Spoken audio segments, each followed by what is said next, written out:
अभिक्रिया। क्या पढ़ेंगे? रासायनिक रिएक्शन या अभिक्रिया, जो आपके सिलेबस में है, जो पढ़ा चुका हूं मैं।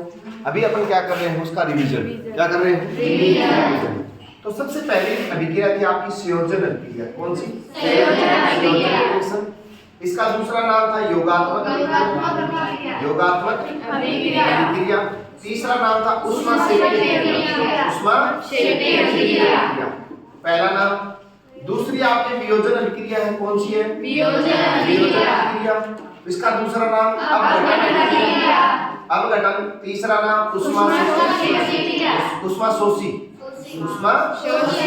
अभिक्रिया।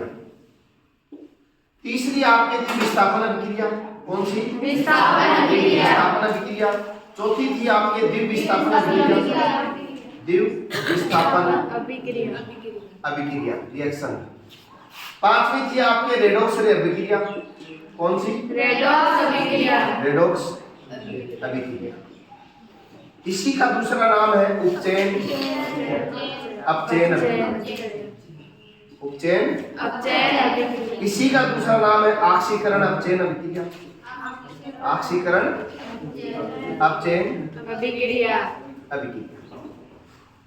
अब आप देखिए, मैंने आपको पहले भी पढ़ाया हुआ है, संयोग यानी किसी चीज का जुड़ना। संयोग होना यानी किसी चीज का जुड़ना।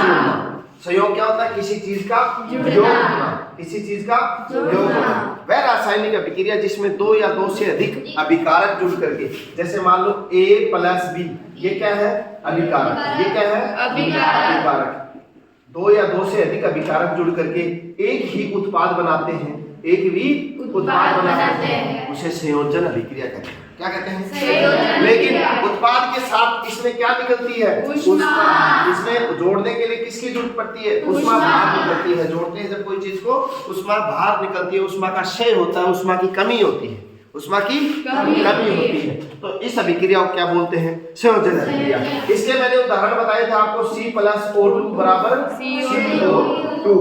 एक उदाहरण आपको और बता देता हूँ, श्वसन की क्रिया होती है ना, C6H12O6 + 6O2। ऑक्सीजन लेते हैं ना अपन श्वसन के दौरान, और क्या लेते हैं? खाने में ग्लूकोज लेते हैं, भोजन लेते हैं। भोजन के साथ में अपन ने क्या ली? ऑक्सीजन। अब ये जाकर के फूटेगा तो क्या बनता है? 6CO2 + 6H2O। जल का अणु बाहर निकला, CO2 यानी अपशिष्ट बाहर निकले, और साथ में क्या ऊष्मा अपने शरीर को मिलती है। ऊष्मा बाहर निकलती है, ऊष्मा में कमी आती है। समझ में आई बात? ये श्वसन की क्रिया भी एक तरह की क्या है? योगात्मक अभिक्रिया है। क्या है? संयोजन अभिक्रिया है। क्या है? ऊष्माक्षेपीय अभिक्रिया है। समझ में आ गई? ऊष्माक्षेपीय अभिक्रिया, संयोजन अभिक्रिया जिसका योग होता है, जिसमें दो या दो से अधिक अभिकारक जुड़ करके एक उत्पाद बनाते हैं। दो या दो से अधिक एक उत्पाद बनाते हैं। अब वियोजन अभिक्रिया, वियोजन संयोजन का विपरीत होता है। यानी कि किसी एक अभिकारक टूट करके, कोई एक अभिकारक है वो टूट करके क्या बनाता है? दो या दो से अधिक उत्पाद बनाता है। दो या दो से अधिक उत्पाद बनाता है। एक ही अभिकारक है ये। इधर जो तीर से इधर मैंने आपको पहले पढ़ा चुका हूं कि तीर से पहले होता है वो अभिकारक होते हैं, जो यहाँ पर रिएक्शन होती है। ये जो बन रहा है ये उत्पाद है। अब इसका उदाहरण मैंने बताया था आपको, CuSO4। कौन सा? CaSO4, CaCO3, calcium carbonate. ये टूटेगा तो किसमें टूटेगा? CaO+, साथ में क्या निकलेगी? CO2। लेकिन इसको तोड़ने के लिए क्या चाहिएगी? ऊष्मा चाहिए। इसको तोड़ने, कोई भी चीज को तोड़ने के लिए अपने को ऊर्जा या ऊष्मा चाहिए होती है ना। कोई भी चीज को तोड़ने के लिए या वियोजन करने के लिए, अपघटन करने के लिए, कोई चीज का अपघटन या तोड़ना करने के लिए अपने को क्या चाहिए? ऊष्मा चाहिए होती है। तो CaCO3 को अपन तोड़ते हैं CaO+ CO2। आप किसी को भी तोड़ सकते हैं। जैसे 2H2O के दो अणु जल के हैं, इसको अपन ने ऊष्मा दी तो क्या इसमें टूट जाएगा? 2H2 में प्लस O2 में टूट गया। ऊष्मा देने से जिसका, तो इसलिए ये कौन सी अभिक्रिया है? ऊष्माशोषी, जिसमें ऊष्मा की आवश्यकता होती है, जिसमें ऊष्मा काम में आती है, तो वो क्या होती है? संयोजन वियोजन अभिक्रिया। कौन सी होगी? वियोजन अभिक्रिया। अब बात आती है विस्थापन अभिक्रिया। विस्थापन अभिक्रिया में क्या होता है? जैसे मान लो कि दो अणु है, यहाँ क्या है? दो अणु। आप इसमें देख लें, दो अणु हैं और तीसरा कोई इसके पास आता है, तीसरा क्या करता है, तीसरा जैसे मान लो ए और बी साथ में रह रहे हैं और सी इनके पास आता है। सी क्या है, अधिक क्रियाशील तत्व है, अधिक क्रियाशील है, अधिक ताकतवर है।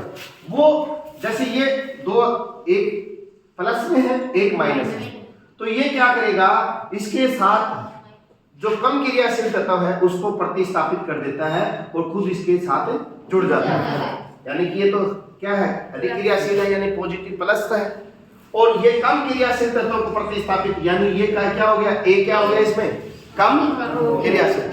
कई बार होता है ना, अधिक ताकतवर होता है वो किसी को भी इधर उधर कर सकता है, तो ये अधिक क्रियाशील तत्व कम क्रियाशील को प्रतिस्थापित कर देता है। क्या कर देता है, कम क्रियाशील को प्रतिस्थापित कर देता है और खुद उसके साथ बॉन्ड बना लेता है। इस तरह से इसको बाहर निकाल दिया, इसको क्या निकाल दिया, बाहर, बाहर यानी प्रतिस्थापित कर दिया।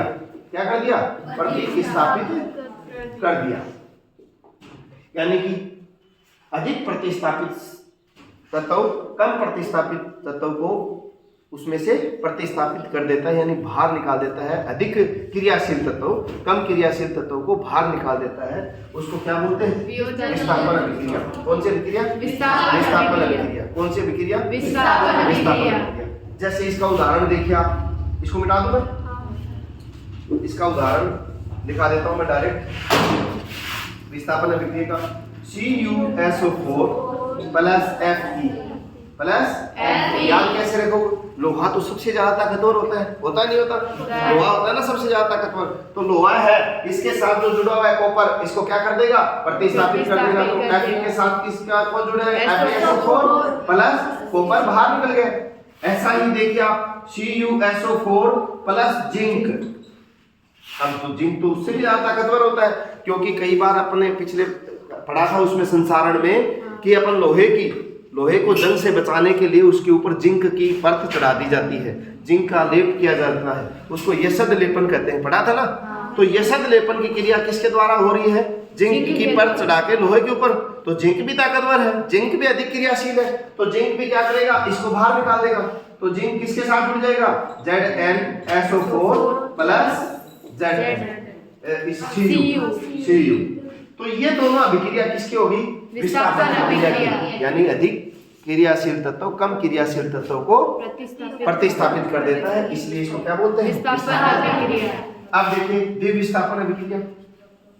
द्विविस्थापन अभिक्रिया में आप इसमें छोटा सा लिख दो, आयन आदान प्रदान, आयन आदान प्रदान, आपकी याद रहेगा, रिवीजन करोगे तो आपकी याद रहेगा। तो आयनों का आदान प्रदान वह रासायनिक अभिक्रिया जिसमें आयनों का आदान प्रदान होता है, वो क्या कहलाती है, द्विविस्थापन अभिक्रिया।